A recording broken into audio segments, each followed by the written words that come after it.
संघर्ष आठवतोय. मी बीड जिल्ह्यातल्या गेवराई तालुक्यातल्या बोदाकाठच्या निरगाव या अत्यंत छोट्या गावामध्ये जन्मलेली मुलगी होते. माझ्या कुटुंबाला कुठलीही राजकीय पार्श्वभूमी नाही. माझे वडील साधे ग्रामपंचायतचे सदस्य सुद्धा नाही. पण मी जे शेतकऱ्यांसाठी काम करत होते त्याच्यामुळे मला वयाच्या 21व्या वर्षी पंचायत समिती सदस्य म्हणून त्या ठिकाणी निवडून दिलं गेलं. आणि मला शेतकऱ्यांच्या वेदना कळल्या, कारण की मी शेतकऱ्याच्या पोटची होते म्हणून. त्यानंतर मी शेतकऱ्यांसाठी अनेक आंदोलने केले. माझ्या वयामधल्या सगळ्याच मुली असतील ज्या वयामध्ये नटत फुटत असतात, त्या वयामध्ये मी सगळं बाजूला ठेवलं. सकाळी एकदा आयुष्यामध्ये आरशात पाहिलं की दुसऱ्या दिवशीपर्यंत मी आरशात सुद्धा पाहिजे नाही. पण शेतकऱ्यांसाठी मी माझं आयुष्य झोकून दिलं. आणि आई तारुण्यामध्ये 5 गुन्हे माझ्यावर अन्यायावर दाखल झाले. आणि खूप कमी वयामध्ये मला न्यायालयाची पायरी चढावं लागली. हे प्रत्येक कार्यकर्त्यांच्या आयुष्यात होत नाही. मी हे सगळं जगत असताना आणि संघर्ष करत असताना अनेक कार्यकर्ते पाहिले की ज्यांना मोठे होता येत नाही, पदापर्यंत जाता येत नाही, निवडणुकीच्या यंत्रणेमध्ये काम करता येत नाही. पण मी नेहमीच महिलांचा, शेतकऱ्यांचा, शेतमजुरांचा आवाज बुलंद करण्याचं काम केलं.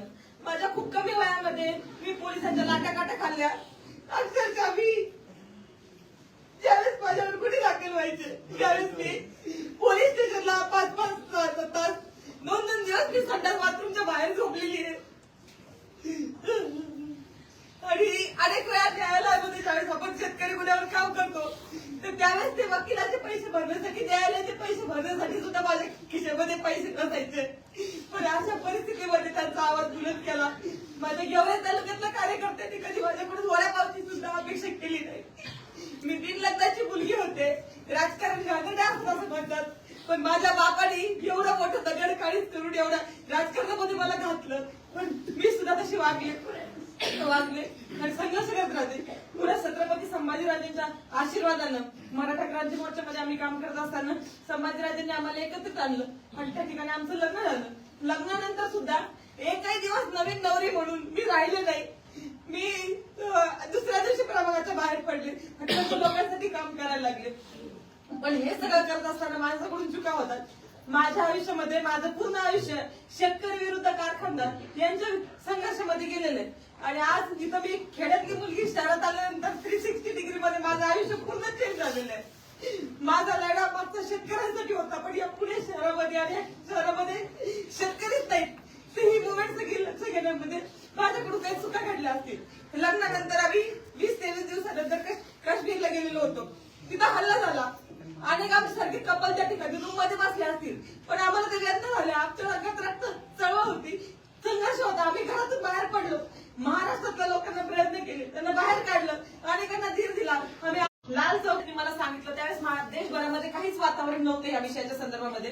त्यावेळेस मी ती क्लिप दिलेली होती, कारण की मला असं म्हणायचं होतं की दहशतवाद्यांना आपल्या देशामध्ये कुठेतरी हिंदू मुस्लिम करायचंय आणि आपल्या देशाची एक अखंडता ही मोडून काढायची आहे. आणि म्हणून मी त्या ठिकाणी तसं म्हटले. परंतु नंतर 3 तासानंतर वातावरण बदललं, प्रतिक्रिया यायला लागल्या जखमींच्या. आणि त्यावेळेस कळालं की खरंच त्यांना धर्म विचारून आलेलं होतं. परंतु वरच्या लेवलला पक्षाच्या मोठ्या मोठ्या घडामोडी घडत असतात, त्याचा विक्टिम मी झाले. आणि त्यानंतर तो व्हिडिओ एवढा पसरला की नंतर मी भूमिका सांगितली माझी की हो, पहलगामचा आणि काश्मीरचा हल्ला हा फक्त धर्म विचारूनच झालेला आहे. परंतु मी ज्या पॉवरफुली ती भूमिका मांडली ती पॉवरफुली नंतर खाली जाऊ शकली नाही. कारण की मीडियाच्या माध्यमातून निगेटिव्ह गोष्टीला जेवढं पसरलं जातं तेवढं पॉझिटिव्ह गोष्टीला बढावा दिला जात नाही. आणि त्याचा विक्टिम मी झाले. आणि सोशल मीडियाच्या माध्यमातून त्याचा विक्टिम मी झाले. आणि त्याच्यामुळे ही सगळी घटना घडली. माझी भूमिका तिथपर्यंत पोहोचू शकली नाही. अनेकांना गैरसमज निर्माण झाले. आज पुन्हा मी प्रभाग क्रमांक 1 आणि 2 ची तयारी करत असताना सहन होत नाही की सामान्य घरचे मुलं की हे इथपर्यंत जातात, लढतायत, उमेदवारी आणतात, हे अनेकांना सहन होत नाही. आणि त्याच्यामुळे प्रभाग क्रमांक 2 मधले जे काही पूर्वीचे उमेदवार असतील, आमचे विरोधक असतील, ज्यांना पिढ्याने पिढ्या राजकारण करायचंय, त्यांना हे सहन होत नाही की 8 महिन्यामधून आलेली मुलगी या 8 महिन्यामध्ये एखादी मुलगी येते. भारतीय जनता पार्टीची उमेदवारी मी होते. त्यांनी पूर्ण प्रकारे प्रभाग क्रमांक 2 मधून निगेटिव्ह व्हिडिओ बनवले. त्याचबरोबर मी मराठा आरक्षण चळवळीमध्ये काम करत असताना त्यावेळेस आम्हाला राज्याचे मुख्यमंत्री आदरणीय देवेंद्र फडणवीस यांना मराठा समाजाच्या भावना व्यक्त करण्याची संधी भेटत होती. मुंबईमध्ये पहिल्यांदा मराठा क्रांती मोर्चा झाला. त्यावेळेस मी वयाचे 20व्या वर्षी असेल. त्या समाजाच्या भावना मी मुंबईच्या त्या स्टेजवर मांडल्या. त्यावेळेस माझ्याकडून समाजाच्या भावनेच्या व्यतिरिक्त आदरणीय देवेंद्रजी फडणवीस यांच्याबद्दल खालच्या भाषेमध्ये एकही शब्द बोलला गेला नव्हता. पण कुणीतरी एक मुलगी होती क्रांती मोर्चातली, तिच्या तोंडातून असं वाक्य गेलेलं आहे की देवेंद्र फडणवीस साहेब, मी मराठा आरक्षण मागते, तुमची बायको मागत नाही. तर हे वाक्य माझ्या तोंडातील नाही, हे वाक्य कोणतरी इतर मुलीने बोललेलं आहे, परंतु आज ते माझ्या तोंड घशी पाडलेलं आहे आणि हे मीच बोलला सांगते. मी वारंवार सांगते की हे वाक्य माझं नाही, मी व्हिडिओ रिलीज करते.